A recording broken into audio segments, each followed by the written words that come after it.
এই মুহূর্তে আমার ভিডিওটি যারা দেখছেন প্রত্যেককে রইল সালাম ও শ্রদ্ধা।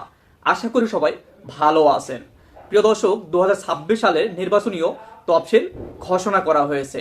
সেক্ষেত্রে কিশোরগঞ্জ, মানিকগঞ্জ ও মুন্সিগঞ্জ জেলাগুলোর আসনগুলো নিয়ে বিভিন্ন বিশ্লেষকেরা বিভিন্ন ধরনের কথা বলেছেন। সেক্ষেত্রে সংসদীয় আসন 162, কিশোরগঞ্জ 1, হোসেনপুর ও সদর উপজেলা মিলে এই আসনটি অবস্থিত। এই আসনটিতে জামাতের হয়ে প্রতিনিধিত্ব করবেন মোসাদ্দেক আলী ভূঁইয়া ও বিএনপির হয়ে প্রতিনিধিত্ব করবেন মাজহারুল ইসলাম। এই আসনটিতে আওয়ামী লীগ ও বিএনপি বেশ শক্তিশালী। আওয়ামী লীগের অবর্তমানে আসনটিতে জামাত প্রার্থী ও বিএনপি প্রার্থী খুবই জনপ্রিয় এবং তারা তাদের দলগুলোকে খুবই সক্রিয় রেখেছে। সেক্ষেত্রে জামাত বিএনপি নির্বাচনী লড়াইয়ে আসনটিতে বিএনপি এগিয়ে থাকবে এবং দিন শেষে আসনটিতে বিএনপি জয়লাভ করবে বলে আশা করা যায়। সংসদীয় আসন 163, কিশোরগঞ্জ 2, পাকুন্দিয়া ও কটিয়াদি উপজেলা মিলে আসনটি অবস্থিত। আসনটিতে জামাতের হয়ে প্রতিনিধিত্ব করবেন মোহাম্মদ শফিকুল ইসলাম ও বিএনপির হয়ে প্রতিনিধিত্ব করবেন অ্যাডভোকেট জালাল উদ্দিন। এই আসনটিও আওয়ামী লীগের ঘাঁটি বলা যায়। আওয়ামী লীগের অবর্তমানে জামাত প্রার্থী ও বিএনপি প্রার্থী খুবই জনপ্রিয় তারা এবং তারা তাদের নিজ দলকে খুবই সক্রিয় রেখেছে। সেক্ষেত্রে জামাত বিএনপি নির্বাচনী লড়াইয়ে আসনটিতে উভয়ই খুবই শক্তিশালী। তবে এই আসনটির রেজাল্ট বলা খুবই মুশকিল, 50-50। সংসদীয় আসন 164, কিশোরগঞ্জ 3, করিমগঞ্জ ও তারাইল মিলে আসনটি অবস্থিত। আসনটিতে জামাতের হয়ে প্রতিনিধিত্ব করবেন জিহাদ খান ও বিএনপির হয়ে প্রতিনিধিত্ব করবেন ওসমান ফারুক। এই আসনটি বরাবরই জাতীয় পার্টির ঘাঁটি বলা যায়। আসনটিতে আওয়ামী লীগ ও 14 দলের অবর্তমানে জামাতের প্রার্থী ও জামাত আসনটিকে ধরে রেখেছে। জামাতের প্রার্থী খুবই সক্রিয় ও জনপ্রিয়। তবে জামাত বিএনপি নির্বাচনী লড়াইয়ে আসনটিতে জামাতই অনেকটা এগিয়ে। দিন শেষে এই আসনটিতে জামাতে জিতে যাবে বলে আশা করা যায়। সংসদীয় আসন 165, কিশোরগঞ্জ 4, ইটনা, মিঠামইন ও অষ্টগ্রাম উপজেলা মিলে আসনটি অবস্থিত।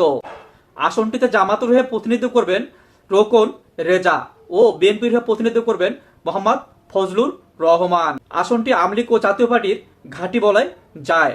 তবে বিএনপির অবস্থা তেমন ভালো নয়। আওয়ামী লীগ ও 14 দলের অবর্তমানে আসনটিতে জামাত প্রার্থী ও জামাত খুবই সক্রিয় ও জনপ্রিয়। জামাত বিএনপি নির্বাচনী লড়াইয়ে আসনটিতে জামাতেই অনেক এগিয়ে আছে। দিন শেষে আসনটিতে জামাত জিতে যাবে বলে আশা করা যায়। সংসদীয় আসন 166, কিশোরগঞ্জ 5, নিকলি ও বাজিতপুর উপজেলা মিলে আসনটি অবস্থিত। আসনটিতে জামাতের হয়ে প্রতিনিধিত্ব করবেন রমজান আলী ও বিএনপির হয়ে প্রতিনিধিত্ব করবেন শেখ মুজিবুর রহমান ইকবাল। এই আসনটিও আওয়ামী লীগের ঘাঁটি। আওয়ামী লীগের অবর্তমানে আসনটিতে বিএনপি খুবই সক্রিয় এবং বিএনপি প্রার্থী জামাতের প্রার্থী দুজনই জনপ্রিয়। জামাত বিএনপি নির্বাচনী লড়াইয়ে আসনটিতে সাংগঠনিকভাবে বিএনপি অনেক শক্তিশালী। দিন শেষে আসনটিতে বিএনপি জিতে যাবে। সংসদীয় আসন 167, কিশোরগঞ্জ 6, কুলিয়ারচর ও বৈরব উপজেলা মিলে এই আসনটি অবস্থিত।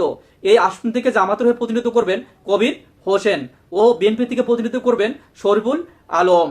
এই আসনটি বিএনপির ঘাঁটি বলা যায়। আওয়ামী লীগের অবর্তমানে আসনটিতে বিএনপি প্রতিনিধিত্ব করছে ও রাজত্ব করছে।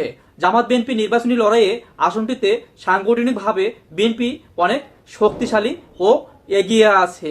দিন শেষে বলা যায় এই আসনটিতে বিএনপি জয়লাভ করবে। সংসদীয় আসন 168, মানিকগঞ্জ 1, দৌলতপুর, ঘিওর ও শিবালয় উপজেলা নিয়ে এই আসনটি অবস্থিত। এই আসন থেকে জামাতের হয়ে প্রতিনিধিত্ব করবেন ডাক্তার আবু বক্কর সিদ্দিক সাহেব ও বিএনপি থেকে প্রতিনিধিত্ব করবেন এস এ জিন্না কবির। এই আসনটিও বিএনপির ঘাঁটি বলা যায়।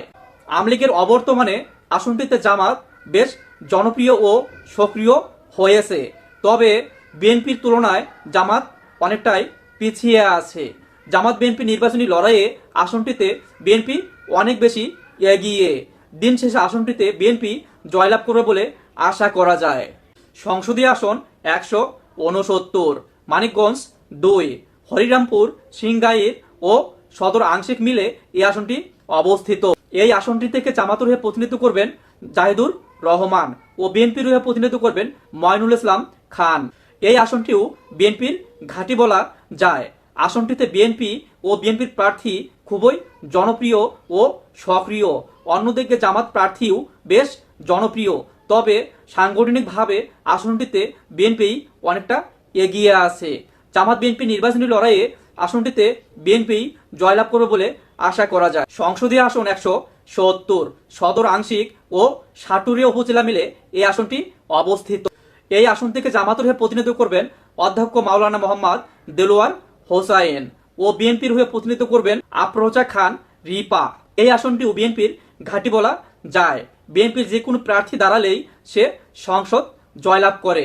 তবে আওয়ামী লীগের অবর্তমানে আসনটিতে জামাত বেশ সক্রিয় ও ভালো একটা অবস্থান তৈরি করেছে। জামাত বিএনপি নির্বাচনী লড়াইয়ে বেশ হাড্ডাহাড্ডি লড়াই হবে। দিন শেষে আসনটিতে সাংগঠনিকভাবে বিএনপি এগিয়ে, সেক্ষেত্রে আসনটিতে বিএনপি জয়লাভ করবে বলে আশা করা যায়। সংসদীয় আসন 171, মুন্সিগঞ্জ 1, শ্রীনগর ও সিরাজদি খান উপজেলা মিলে এই আসনটি অবস্থিত। আসনটিতে জামাতের হয়ে প্রতিনিধিত্ব করবেন AKM ফখরুদ্দিন রাজি ও বিএনপির হয়ে প্রতিনিধিত্ব করবেন শেখ মোহাম্মদ আবদুল্লাহ। যদিও আসনটি বিএনপির ঘাঁটি, তবে আওয়ামী লীগের অবর্তমানে আসনটিতে জামাত প্রার্থী খুবই জনপ্রিয় এবং সক্রিয় রেখেছে আসনটিকে। তবে জামাত বিএনপি নির্বাচনী লড়াইয়ে আসনটিতে জামাত বাজিমাত করবে এবং দিন শেষে জামাতই জিতে যাবে বলে আশা করা যায়। সংসদীয় আসন 172, মুন্সিগঞ্জ 2, লৌহজং ও টঙ্গীবাড়ি উপজেলা মিলে এই আসনটি অবস্থিত। আসনটিতে জামাতের হয়ে প্রতিনিধিত্ব করবেন ABM ফজলুল করিম ও বিএনপির হয়ে প্রতিনিধিত্ব করবেন মোহাম্মদ মিজানুর রহমান সিনহা। এই আসনটি বিএনপির ঘাঁটি। এই আসনে বিএনপি সর্বাধিকবার জয়লাভ করেছে। আওয়ামী লীগের অবর্তমানে আসনটিতে জামাত প্রার্থী খুবই জনপ্রিয় ও জামাতকে খুবই সক্রিয় রেখেছে। তবে জামাত বিএনপি নির্বাচনী লড়াইয়ে আসনটিতে বেশ লড়াই হবে। সাংগঠনিকভাবে বিএনপি অনেকটাই এগিয়ে থাকবে। দিন শেষে আসনটিতে বিএনপি জয়লাভ করবে বলে আশা করা যায়। সংসদীয় আসন 173, মুন্সিগঞ্জ 3, সদর ও গজারিয়া উপজেলা মিলে আসনটি অবস্থিত। আসনটিতে জামাতের হয়ে প্রতিনিধিত্ব করবেন ডাক্তার সুজন শরীফ ও বিএনপির হয়ে প্রতিনিধিত্ব করবেন কামরুজ্জামান। এই আসনটিও বিএনপির ঘাঁটি বলা যায়। আওয়ামী লীগের অবর্তমানে আসনটিতে জামাত প্রার্থী খুবই সক্রিয় এবং জনপ্রিয়। সে আসনটিকে খুব শক্তিশালী করে রেখেছে।